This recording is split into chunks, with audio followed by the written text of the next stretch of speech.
নমস্কাৰ, মোৰ হাতত আজি ৬খন কিতাপ আছে। ৬খন পুথি কোনে লিখিছিল সেই বিষয়ে আজি মই ক'বলৈ ওলাইছোঁ। একেধাৰে চিত্ৰকাৰ, নাট্যকাৰ, কবি, শিশু সাহিত্যিক, ঔপন্যাসিক, সমালোচক, শিক্ষাবিদ, সমাজকৰ্মী আৰু গীতিকাৰ হিচাপে স্বীকৃতিপ্ৰাপ্ত আৰু শিশু সাহিত্যৰ সাহিত্য একাডেমী বঁটাপ্ৰাপ্ত শ্ৰদ্ধাৰ হৰেন্দ্ৰনাথ বৰঠাকুৰদেৱৰ যোৱা ২৩ এপ্ৰিলত একেলগে ৬খন শিশু উপযোগী গ্ৰন্থ একেলগে উন্মোচন কৰাৰ মানসেৰে এটি সুন্দৰ গ্ৰন্থ উন্মোচনী সভা আয়োজন কৰা হৈছিল। তেওঁৰ এই ৬খন গ্ৰন্থ ক্ৰমান্বয়ে প্ৰথমে যদি মই চাওঁ, প্ৰথমখন হৈছে আইতাৰ মুখৰ পদ্য আৰু গীত, সংগ্ৰাহক হৰেন্দ্ৰনাথ বৰঠাকুৰ। খুব এখন ভাল শিশু উপযোগী গ্ৰন্থ। আজিকালি এনেবোৰ লোকগীত মাতৰ প্ৰচলন প্ৰায় নোহোৱাই হৈছে। এইবোৰৰ চৰ্চাৰ লগতে আজিৰ শিশুৱে উমলি জামলি অনাবিল আনন্দ লাভ কৰক সেই আশাৰে শিশুৰ হাতত এই গ্ৰন্থখন তেওঁ আগবঢ়াইছে। খুব সুন্দৰ এখনি গ্ৰন্থ, পঢ়িলে শিশুসকলে যথেষ্ট উপকৃত হ'ব বুলি মই ভাবোঁ। পিছৰখন যদি চাওঁ, এইখন হৈছে মোৰ গানৰ চৰাই, স্বনিৰ্বাচিত গীতৰ থোপ। হৰেন্দ্ৰনাথ বৰঠাকুৰদেৱৰ নিজা স্বৰচিত গীতসমূহ ইয়াত লিখা হৈছে। ইয়াৰ গীতবিলাক সাধাৰণতে দুটা ভাগত বিভক্ত কৰা হৈছে। আমি যদি ভালকৈ চাওঁ, ইয়াত এটা ভাগ কোৰাছখিনি ৰাখিছে, অধ্যায়টোৰ নাম ৰাখিছে ঐক্যতান, য'ত আছে ৫৫টা গীত। এটাত ৰাখিছে স্বনিৰ্বাচিত গীতৰ থোপ, নাম ৰাখিছে গীতৰ শৰাই, তাত আছে ৫০টা গীত। গীতখিনি একেলগে নাগাঁঠি দুটা ভাগত গাঁঠি দিয়াৰ কাৰণে অনুৰাগীসকলে পচন্দৰ গীত একোটি গাবলৈ বা সুৰাৰোপ কৰিবৰ বাবে বিচাৰি থাকিব যেন নালাগে, সেই উদ্দেশ্যেৰে সুন্দৰভাৱে তেওঁ উপস্থাপন কৰিছে।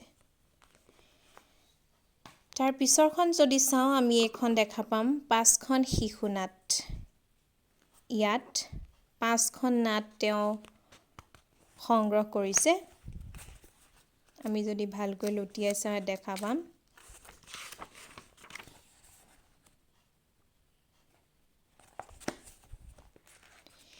পাঁচখন নাট সূচীপত্ৰত চালে দেখা পাম আমি সাধু ককাৰ চোতাল, ৰতনপুৰৰ ৰত্ন কোঁৱৰ, নেজাল সাধুৰ ভেজাল নাট, পৰিচয় আৰু উশাহ।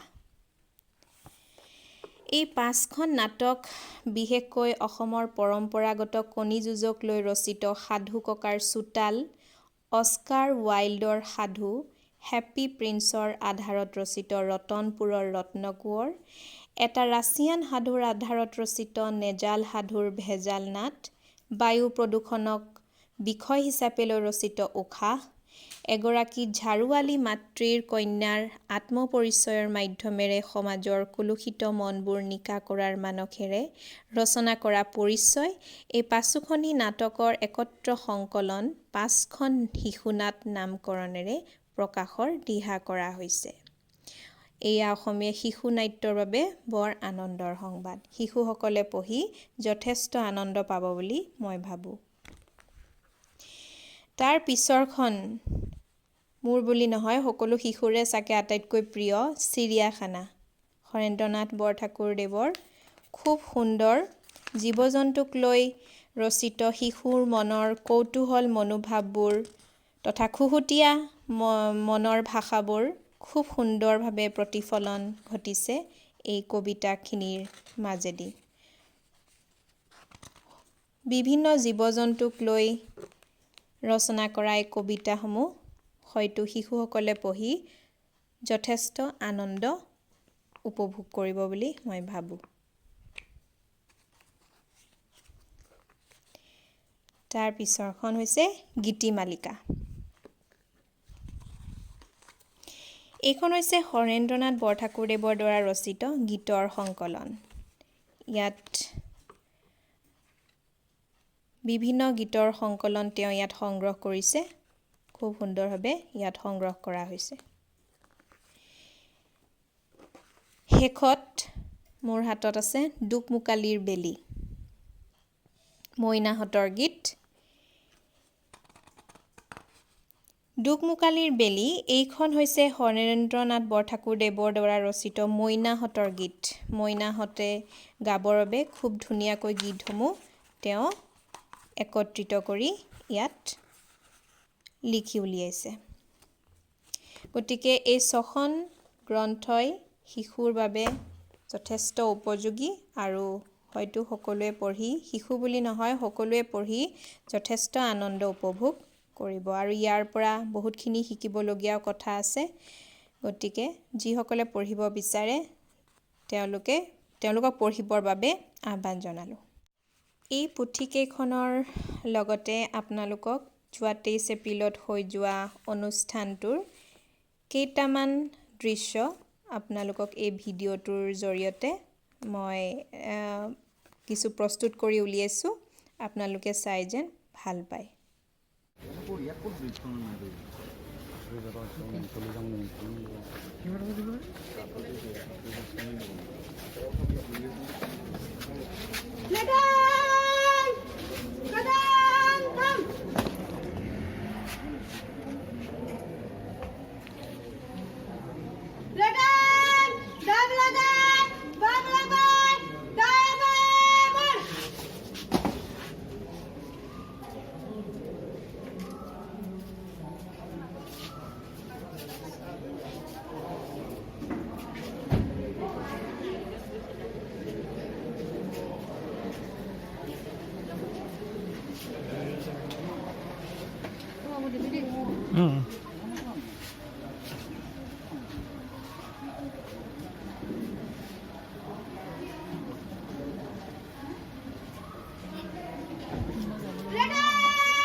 ইতিমধ্যে ডক্টৰ জ্যোতিষ ছাৰে বন্তি বাগি প্ৰজ্বলন কৰিলে।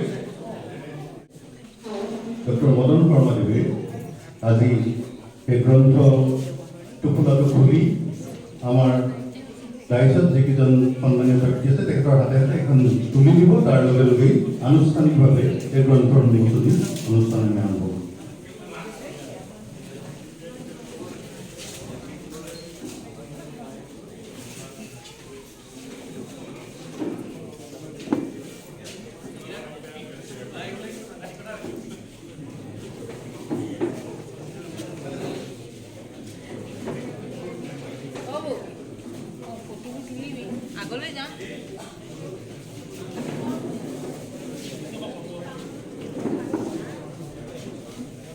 আপোনালোকৰ সন্মুখত 6খনিকৈ গ্ৰন্থ প্ৰত্যেকৰজন বিশিষ্ট ব্যক্তিৰ হাতে হাতে আপোনালোকে জোৰেৰে এটা হাত চাপৰি বজায় আমি সহায় কৰিছোঁ, অন্তৰৰ পৰা আমি তেখেতক ধন্যবাদ জ্ঞাপন কৰিছোঁ। আৰু আজি এই গ্ৰন্থখন এনেকৈ উন্মোচন কৰাৰ বাবে কেউজন উপস্থিত হওক আমি আমাৰ ফালৰ পৰা আন্তৰিক ধন্যবাদ আৰু কৃতজ্ঞতা জনাইছোঁ। আৰু লগে লগে এই গ্ৰন্থৰ সম্পৰ্কত কিছু দুই এটা কথা ক'বৰ বাবে ডক্টৰ মদন শৰ্মা ছাৰক আমি অনুৰোধ জনাইছোঁ।